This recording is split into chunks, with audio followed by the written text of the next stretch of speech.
A grande problemática do homem é o próprio homem. Decifrá-lo é tarefa da sua consciência. A conceituação grega a respeito do homem estabeleceu na tragédia de Édipo, proposta por Sófocles, a maneira melhor de encontrar o homem ideal. À medida em que a matéria degenera, todas as experiências do campo da forma transitam para o campo da energia por esse corpo intermediário. Nas doutrinas esotéricas dos 7 corpos, este corresponderia ao corpo astral. Esse corpo astral, que nós chamamos perispírito, é o encarregado de trazer as emoções da energia pura para o corpo e levar as sensações do corpo para a energia pura, o campo da consciência. À medida em que nós adquirimos controle mental, despertamos a consciência, desenvolvendo o sistema nervoso simpático, sob a ação da nossa mente, para encontrar a nossa realidade do si, há uma expansão desse campo perispiritual.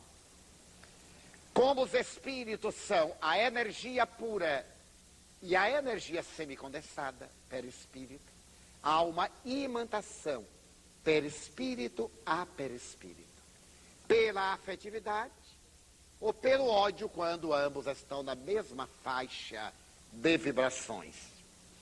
As doutrinas esotéricas, fazendo uma análise do sistema neurovegetativo, estabeleceram que o sistema nervoso simpático atende aos impositivos da consciência. O sistema nervoso parasimpático ao estado de inconsciência profunda. É o Yang e o Yin, correspondendo às duas polaridades universais. Duas polaridades que se interpenetram na unidade. É a visão taoísta do mundo.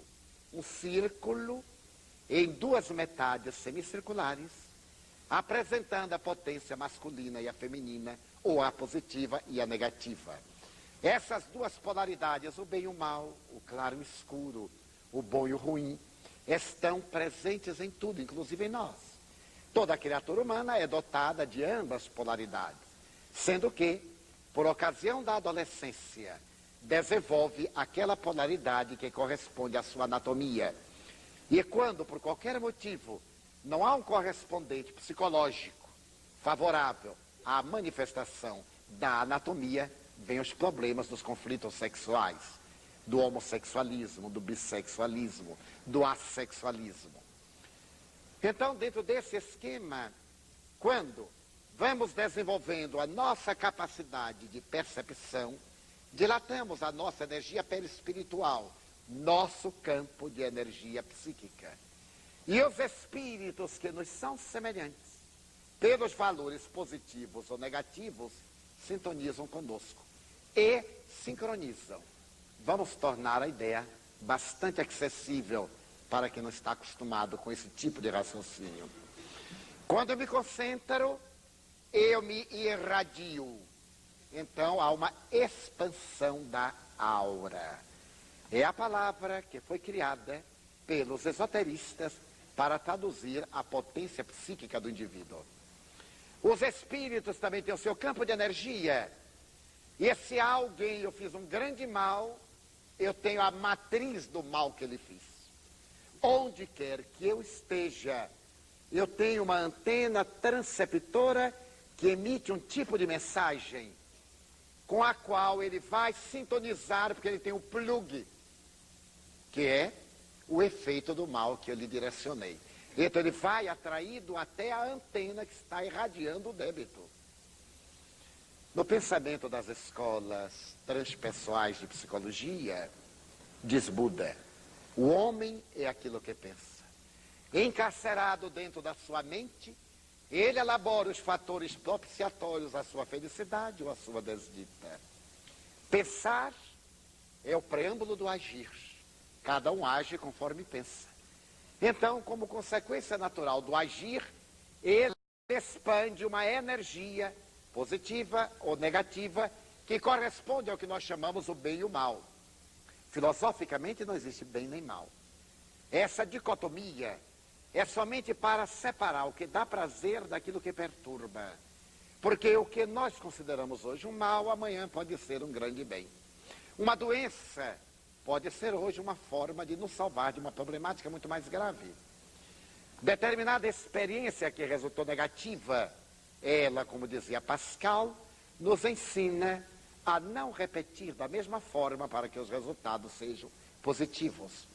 Então, nesse caso, os espíritos aos quais nós magoamos, ofendemos ou prejudicamos, consciente ou inconscientemente, são atraídos ao nosso campo vibratório.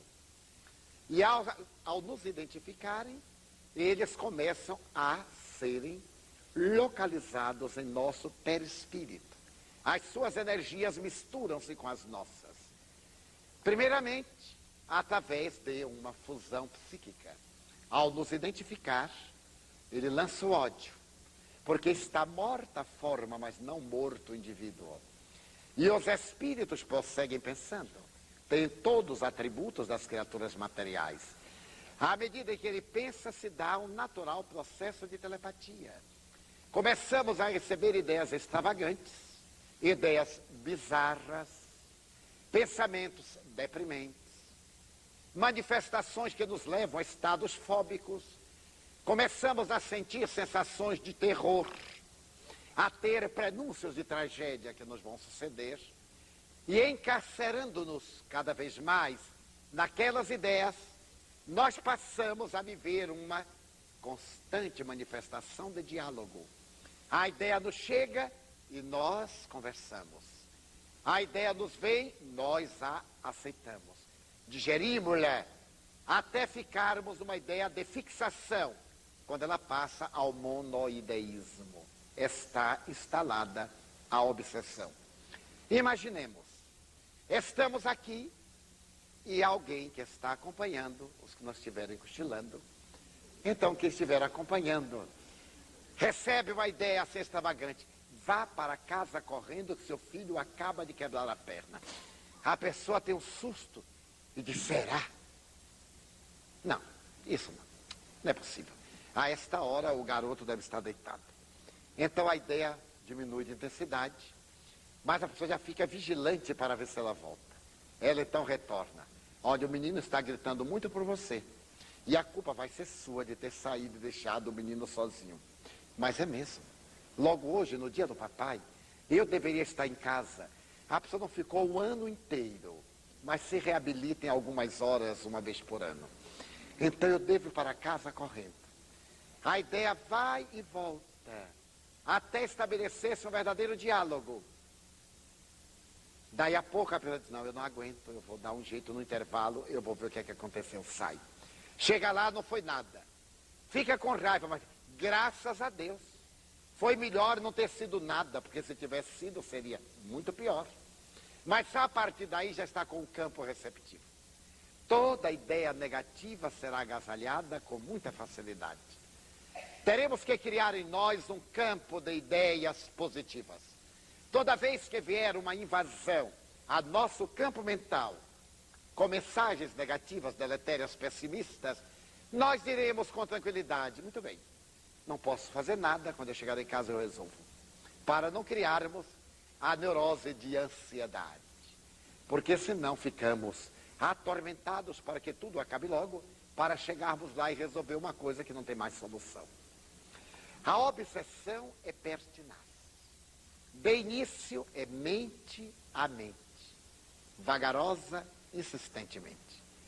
À medida em que nós vamos cedendo o terreno, esse campo vai sendo mais invadido, até perturbar o nosso raciocínio, com a intromissão de uma ideia que não é nossa, até sentirmos que algo mais poderoso do que a nossa vontade começa a nos conduzir. Saímos da obsessão simples e passamos agora para uma fascinação, uma obsessão de grau mais demorado. Quando perdemos o controle no estado psicótico, estamos sob a ação subjugadora dos espíritos. Qual a terapia imediata? Jesus recomendava a oração, mas para uma mente científica, para uma pessoa racional, orar, já dissemos que orar não é dizer palavras cabalísticas ou mântricas. Orar é ter uma atitude positiva perante a vida, é irradiar uma energia poderosa capaz de mudar a estrutura do comportamento. A parapsicologia provou e prova que a nossa mente pode acelerar a fecundação de sementes colocadas na terra e imediatamente germinando, crescendo e atingindo a idade adulta em apenas 2 horas, quando o seu ciclo é de 3 meses. Experiências realizadas nos maiores laboratórios do mundo comprovaram a ação da mente sobre a vida das suas manifestações mais complexas.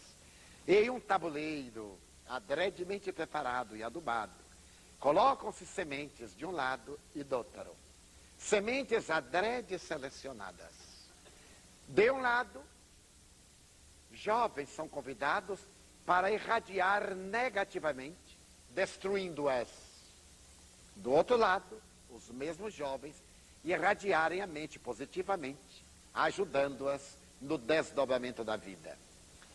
E em 100 casos, por exemplo, de sementes aqui bombardeadas com os pensamentos destrutivos, 40% logram a germinação, mas 10% chegam ao estado ideal.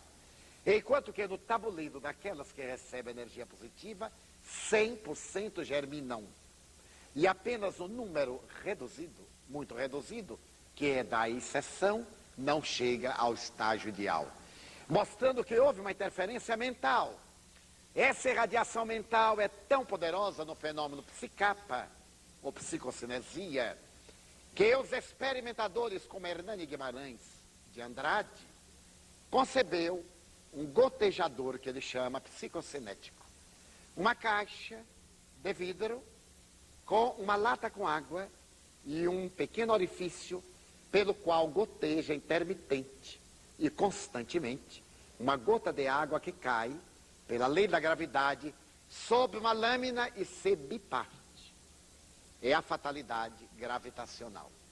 A experiência consiste em colocar uma pessoa para empurrar a gota d'água pela mente, ora para um lado, ora para o outro, ora para frente, ora para trás, comprovando com estatística e eliminando a teoria da probabilidade de que a mente pode acionar no campo físico, parar o pêndulo de um relógio que está com toda a corda movimentando-se e parar.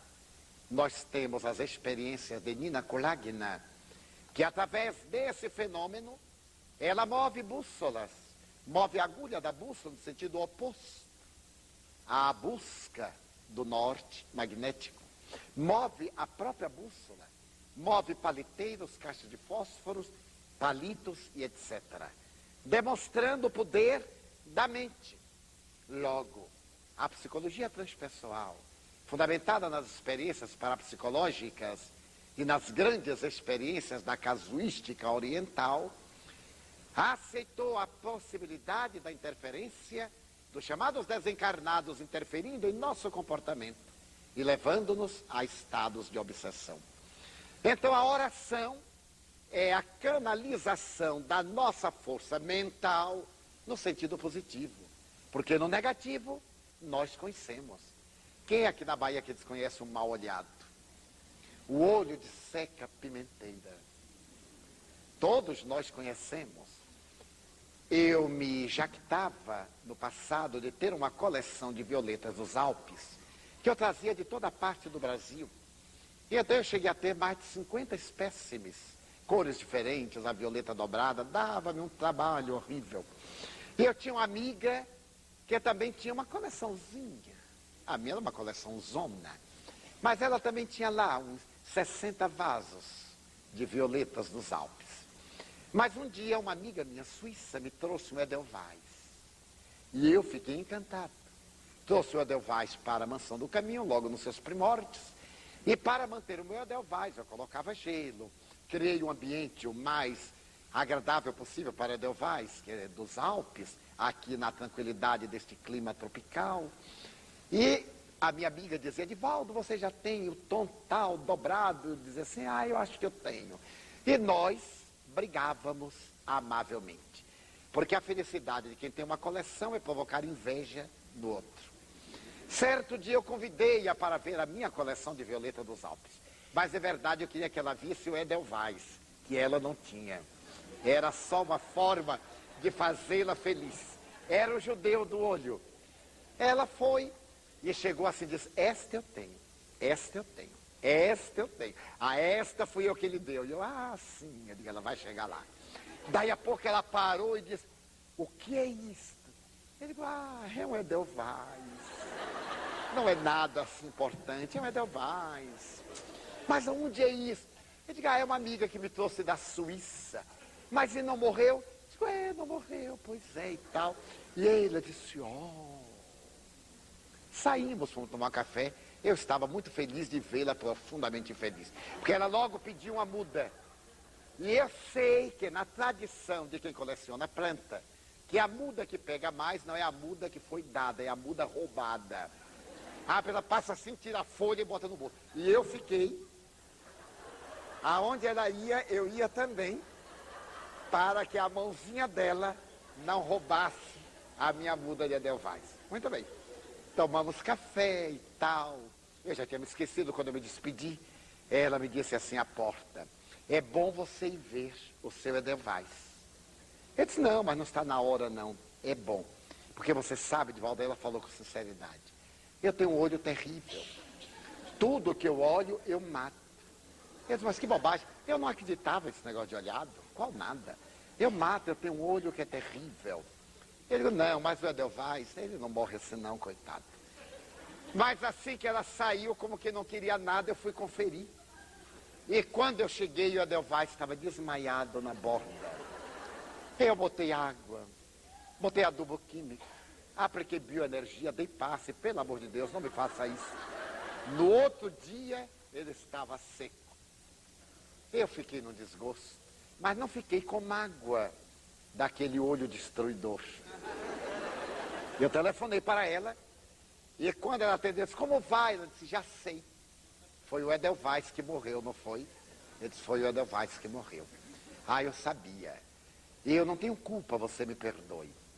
Ele disse, olha, nós precisamos de conversar. Não é o seu olho, é a sua mente.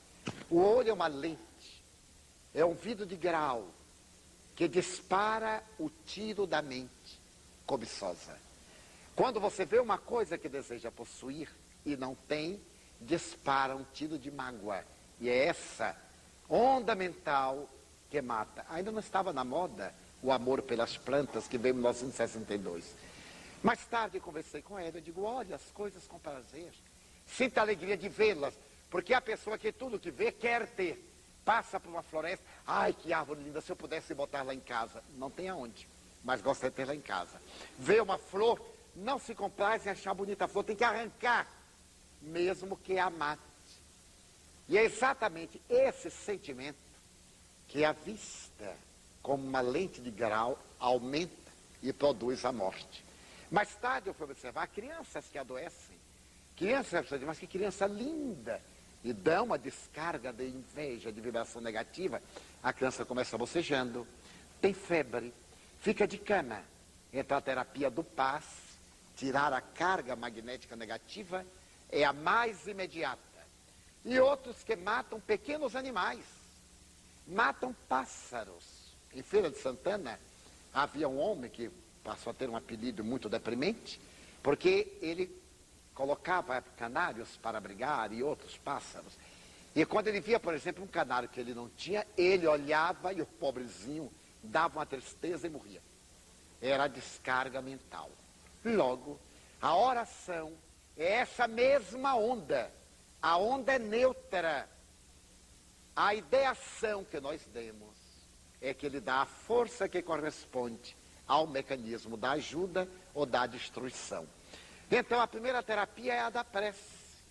Quando começarmos a ter ideias depressivas na obsessão, ou estados depressivos na alienação mental, fazer uma viagem na direção da consciência, um mergulho,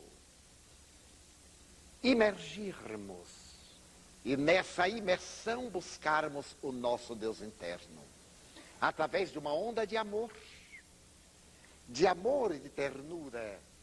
E à medida que nós vamos imergindo cada vez mais, desenvolvendo a nossa capacidade de força para reagir a essas ondas perturbadoras que nos levam aos estados de desequilíbrio. Allan Kardec diz que a primeira terapia, a segunda terapia para essas perturbações é manter-se em uma atitude de constante vigilância. Não dê campo às ideias perturbadoras nem destrutivas. Vamos andando e vem assim na cabeça, alguém está lhe olhando e criticando. Então nós olhamos para conferir. Não olhe. O problema de quem critica é dele, não é nosso. Digamos assim, bem, quer eu olhe, quer eu não olhe, ele me critica mesmo. E se ele me critica é porque gosta de mim, porque ele não pode viver sem mim. Então vou levando.